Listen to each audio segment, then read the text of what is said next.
সকলোকে পুনৰবাৰ এটা নতুন ভিডিঅ'লৈ স্বাগতম জনাইছো। আজি মই আলোচনা কৰিম এ লেটাৰ টু গডৰ কেইটামান প্ৰশ্ন।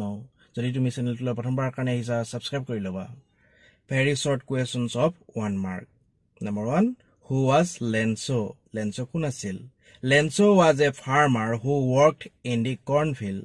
লেঞ্চো আছিল এজন খেতিয়ক যিজনে কাম কৰিছিল মাকৈৰ পথাৰত। Number 2, where was Lencho's house located? ক'ত লেঞ্চৰ ঘৰটো অৱস্থিত আছিল? উত্তৰ, Lencho's house was located on the crest of a low hill. লেঞ্চৰ ঘৰটো অৱস্থিত আছিল এটা চাপৰ পাহাৰৰ ওপৰ অংশত। Number 3, what did Lencho hope for? লেঞ্চোৱে কিহৰ আশা কৰিছিল? Lencho hoped for raining. লেঞ্চোৱে বৰষুণ আশা কৰিছিল। What was Lencho's only hope? লেঞ্চোৰ একমাত্ৰ আশা কি আছিল? Lencho's only hope was the help of God. লেঞ্চোৰ একমাত্ৰ আশা আছিল ভগৱানৰ সহায়। What was the peculiar thing about Lencho's house? লেঞ্চোৰ ঘৰটোৰ বিষয়ে কি বিশেষ কথা আছিল? অৰ্থাৎ কি বেলেগ ধৰণৰ হয়? The peculiar thing about Lencho's house was that it was the only one in the entire valley. বিশেষ কথা লেঞ্চোৰ ঘৰটোৰ আছিল যে ই হৈছে মাত্ৰ এটাই গোটেই উপত্যকাটোত, অৰ্থাৎ গোটেই উপত্যকাটোত মাত্ৰ এটাই ঘৰ, আৰু সেইটো হৈছে লেঞ্চোৰ ঘৰটো। What was Lencho's profession? লেঞ্চোৰ জীৱিকা কি আছিল? Lencho's profession was farming. লেঞ্চোৰ জীৱিকা আছিল কৃষি কাৰ্য। What happened during the meal? আহাৰৰ সময়ত কি ঘটিছিল? Big drops of rain began to fall during the meal. ডাঙৰ ডাঙৰ বৰষুণৰ টোপাল পৰিবলৈ আৰম্ভ কৰিছিল আহাৰৰ সময়ত। Number 8, how was the air? বায়ু কেনেকুৱা আছিল? The air was fresh and sweet. বায়ু আছিল সতেজ আৰু মধুৰ, গাত লাগিলে ভাল লগা। Number 9, why did Lencho go out when it started raining? কিয় লেঞ্চোৱে বাহিৰলৈ ওলাই গৈছিল যেতিয়া বৰষুণ দিবলৈ আৰম্ভ কৰিছিল? Lencho went out to have the pleasure of feeling the rain on his body. লেঞ্চোৱে ওলাই গৈছিল বৰষুণৰ অনুভৱৰ আনন্দ ল'বলৈ তেখেতৰ শৰীৰৰ ওপৰত। What were the raindrops like according to Lencho? বৰষুণৰ টোপালবিলাক কিহৰ নিচিনা আছিল লেঞ্চোৰ মতে? According to Lencho, the raindrops were like new coins. লেঞ্চোৰ মতে বৰষুণৰ টোপালবিলাক নতুন মুদ্ৰাৰ নিচিনা আছিল। How did the rain change? কেনেধৰণে বৰষুণ সলনি হৈছিল? The rain changed to hailstorm. বৰষুণ শিল বৰষুণলৈ পৰিৱৰ্তন হৈছিল। What crop was farmed by Lencho? কি শস্য লেঞ্চোৰ দ্বাৰা খেতি কৰা হৈছিল? Lencho farmed corn.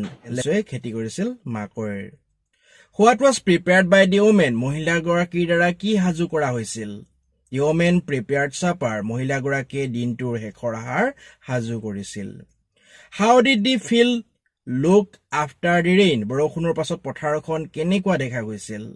After the rain, the field looked white as if covered with salt.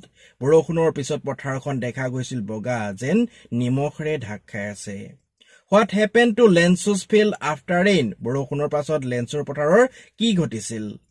All the crops of the field were destroyed. পথাৰখনৰ সকলোবোৰ শস্য ধ্বংসপ্ৰাপ্ত হৈছিল, অৰ্থাৎ নষ্ট হৈছিল।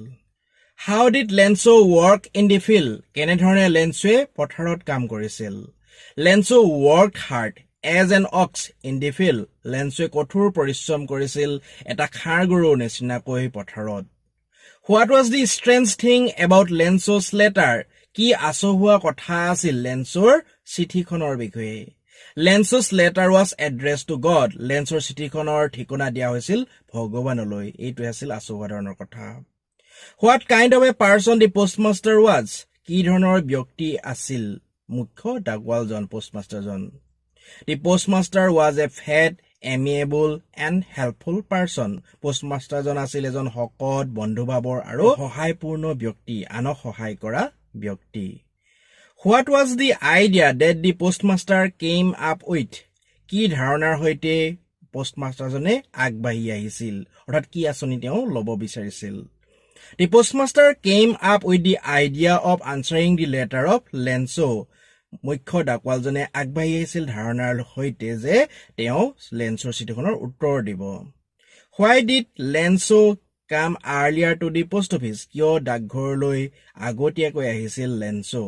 Lencho came earlier to the post office to know if there was a letter for him. লেঞ্চোৱে ডাকঘৰলৈ আহিছিল আগতীয়াকৈ জানিবলৈ যে তেওঁৰ কাৰণে এখন চিঠি আছে নেকি? Why was Lencho angry when he counted the money in the letter? চিঠিখনত থকা টকাখিনি যেতিয়া তেওঁ হিচাপ কৰিছিল লেঞ্চোৰ কিয় খং উঠিছিল?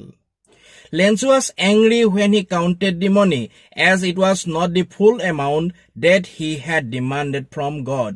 লেঞ্চোৰ খং উঠিছিল যেতিয়া তেখেতে টকাখিনি গণনা কৰিছিল কাৰণ এই সম্পূৰ্ণ টকাখিনি নাছিল যিমান পৰিমাণে তেওঁ ভগৱানৰ পৰা দাবী কৰিছিল অৰ্থাৎ খুজিছিল। Who were called a bunch of crooks by Lencho? কাক কোৱা হৈছে এটা দগাবাজৰ দল বুলি ঠগ লোকৰ দল বুলি লেঞ্চোৰ দ্বাৰা? Lencho called the post office employees a bunch of crooks. লেঞ্চোৱে কৈছিল ডাকঘৰৰ কৰ্মচাৰীসকলক এদল ঠগবাজৰ দল বুলি। মৰমৰ ছাত্ৰ-ছাত্ৰীসকল ভিডিঅ'টো আজিলৈ ইমানেই। ভিডিঅ'টো ভাল লাগিলে লাইক শ্বেয়াৰ আৰু কমেণ্ট কৰিবা আৰু এনে ধৰণৰ ভিডিঅ' পাই থাকিবলৈ চেনেলটো ছাবস্ক্ৰাইব কৰি ৰাখিবা। ধন্যবাদ। জয় অসম।